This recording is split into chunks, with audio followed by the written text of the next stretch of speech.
"You'll pay for Chloe's college. If you don't come back home." Those were the first words my mother said to me on my graduation day. No congratulations, no pride. Just a quiet threat slipped between applause and camera flashes sharp enough to slice through the moment I'd worked years for. I didn't argue. I didn't flinch. I just stood there gripping the edge of my gown while the crowd celebrated behind us, unaware that my future had been rewritten in a single sentence. What my mother didn't know was this: I'd already discovered something earlier that morning, something she never meant for me to hear. Before that graduation day, before the threat whispered between applause and camera flashes, my life had been carved by a quieter kind of erasure, one that began long before I turned 18. When I was 10, my world still had color. My father Daniel would wake me before sunrise, tapping lightly on my door so we wouldn't disturb anyone. We'd ride our bikes through the neighborhood, the morning air sharp and clean, our wheels humming in sync. He coached me through my track meets, shouting my name across the field, his voice cutting through every cheer. Back then I ran because he believed I could fly. When he died, everything slowed. The house grew quieter, not with grief, but with a kind of reshaping. My mother Evelyn began smoothing over pieces of me she didn't like. She replaced my running shoes with ballet flats, my jerseys with dresses, my medals with makeup kits I never asked for. "Girls your age don't need all that running," she'd say, tugging at my hair while avoiding my reflection in the mirror. At first I thought it was grief misdirected. Then it became a pattern. 3 years later, she remarried. Thomas came with tidy smiles and a daughter, Chloe, 9 years old, pretty delicate and everything my mother wished I were. She arrived carrying pink suitcases, lace dresses, and a soft voice she used only in front of adults. The moment they left the room, the softness vanished. She hid my homework the night before a major test. She poured nail polish over my favorite track jersey. She unplugged my alarm so I'd wake up late for school. Every time I tried to speak up, Evelyn dismissed it with a tired sigh. "She's younger than you, Harper. Stop exaggerating." Thomas nodded like that settled everything. One morning, after Chloe locked the bathroom for almost an hour, I had to wash my face in the kitchen sink while Evelyn scolded me for making a scene. Each small humiliation piled on top of the last, shaping me into something quiet, something careful, something she could ignore without guilt. By high school, I learned to stop asking for anything. I worked late at the library to save money. I did my own research on scholarships. I kept my grades high so no one could say I wasn't trying. Most days, I walked straight to my grandmother Lorraine's house after school. It was only a few blocks away, but it felt like a different world, warm light, through lace curtains, the smell of coffee, her soft humming as she knitted. She looked at me the way no one else in that house ever did. "Are you all right, sweetheart?" I always said yes. She always knew I wasn't. The morning of my graduation, I went by her place before heading to campus. I needed a quiet moment, a breath. While I poured us both tea, she stepped away to answer a phone call. I hadn't meant to overhear, but the hallway was narrow and her voice wasn't loud enough to drown out my mother's.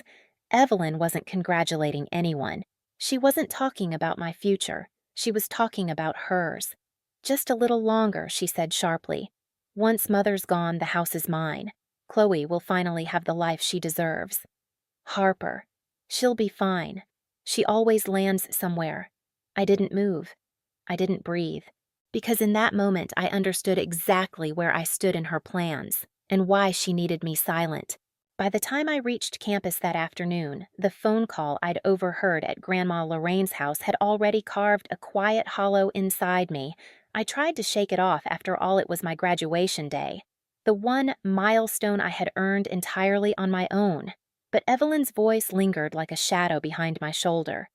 "Once Mother's gone, the house is mine. Chloe will finally have the life she deserves.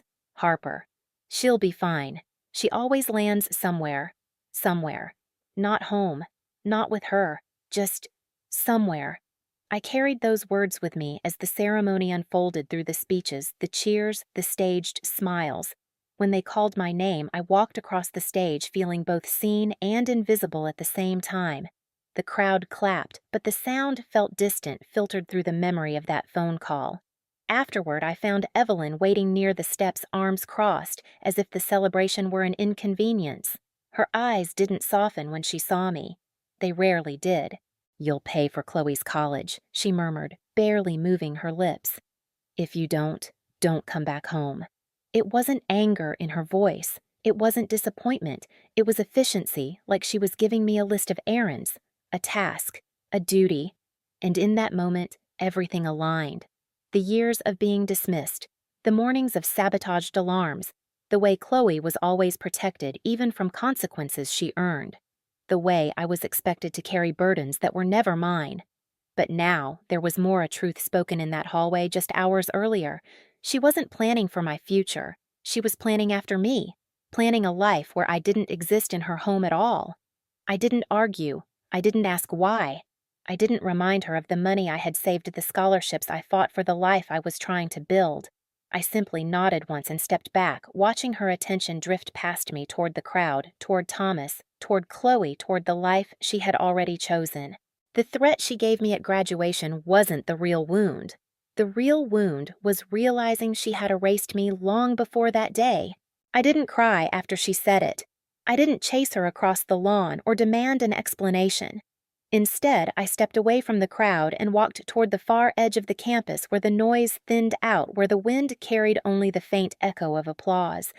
My robe brushed against my ankles with every step, a reminder of everything I had earned and everything she had reduced to a transaction.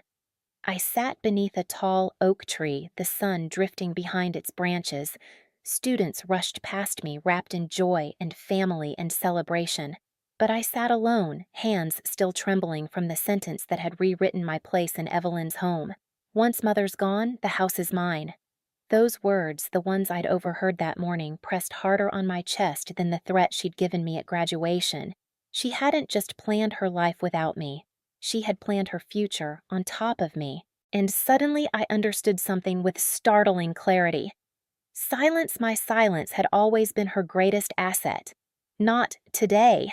I reached for my phone. Grandma Lorraine answered on the second ring. "Harper, is everything all right, darling?" Her voice was calm, rooted the kind that held you steady. It was enough to crack something inside me, something that had been held tight for years. "Can I come over?" I asked, keeping my tone even. "Now." "Of course," she said. "The kettle's already on." I walked off campus without saying goodbye to anyone. The sun was warm on my skin, but inside everything felt cold, clean, sharp, ready. Her house looked the same, as it always did, small, warm, safe. The kind of place where winter light falls softly across the kitchen counter. When I stepped inside, the smell of chamomile tea wrapped around me like a blanket I hadn't realized I needed. She took one look at my face and didn't ask what happened. "Sit," she said gently. "Start from wherever you can." I told her everything. Slowly at first, then steadier like I'd been rehearsing the sentences for years. The dresses, the nail polish, the alarms, the quiet favoritism, the morning phone call, the threat at graduation. She didn't interrupt once. Her hands stayed folded on the table, eyes soft but unshaken. When I finished, she reached across and squeezed my wrist. "Harper," she said quietly. "I heard that call. Every word." I froze. "You what?" She didn't know the line was open, Grandma said with a sigh. She slipped. I heard her say exactly what you heard. My chest tightened, not with fear this time, but with something like validation. Proof. I had not imagined it. I had not exaggerated. I had not been dramatic. "Come with me," she said. She rose from the table and walked to her bedroom. I followed, unsure of what she intended. She opened a low drawer, reached inside, and pulled out a neat stack of documents, contracts, savings records, property paperwork. Nothing fancy, nothing dramatic. Just the truth. This house, she said, laying her palm flat on the top page, is in my name. It always has been. And she knows that. That's why she's been circling me like a vulture.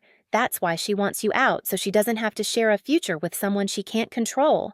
My breath hitched. Grandma continued, her voice steady.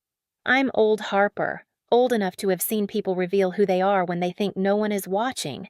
And today," she revealed herself. A beat. But she forgot one thing. She looked up at me. "I am watching." Then she set the papers down in front of me. "We're going to fix this," she said, quietly, cleanly, properly. She reached for her phone and dialed her attorney, an old friend from the city. Her tone stayed light, almost conversational, as she requested an appointment for the next morning. Paperwork transfer, she said simply. And a will update. My heart stumbled. Grandma. She shook her head before I could protest. I'm not doing this because she hurt you, she said softly. I'm doing this because you've survived more than she ever saw. You've built your life alone, and you never once asked me for anything. Her gaze hardened, not unkindly, but decisively. This house should go to the person who knows the value of a home. I swallowed hard, unable to speak. The plan formed itself quietly, without theatrics. Tomorrow morning, we would go to the notary. She would transfer the house into my name. She would revise her will, and Evelyn would lose the one thing she believed was guaranteed. Not because of a fight, not because of revenge, but because she drew the map of her own downfall long before I ever realized I was standing on it. That night, I didn't go home. I stayed in the small guest room at Grandma's house, listening to the soft clinking of her teacups in the kitchen as she prepared for the next day. There were no raised voices, no dramatics, no pleas. Just quiet, cold, steady. Silence finally on my terms. Tomorrow, Evelyn's terms would end. The next morning, the sky was a muted gray, the kind that makes everything feel slower, quieter, inevitable. Grandma Lorraine and I drove in silence to the notary's office. The documents she carried were tucked neatly into a leather folder on her lap, her fingers resting over them like she was guarding something fragile. But her posture was steady. She wasn't afraid. She wasn't second-guessing. She was ready. Inside the office, the air smelled like paper and old carpet. A clock ticked steadily on the wall. The attorney, a man in his 70s with silver hair and kind eyes, greeted her with a soft smile. "Lorraine," he said. "It's been a while." "Yes," she replied calmly. "It's time." The signing process wasn't dramatic. No raised voices, no gasps, just signatures, notary seals, the scratch of pens against paper. Line after line, she transferred her house into my name. Then she updated her will, requesting everything be left to me when the time came. Savings, bonds, the rest of her small estate. The attorney asked if she was certain. "I'm old," she said with a small shrug. "Certainty is all I have left." When it was done, she closed the folder, handed it to me, and rose from her chair. "Let's go home," she said. Not her home, not Evelyn's home, my home. The drive back felt different, not lighter, just clearer, as if the fog that had blurred the edges of my life for years had finally lifted.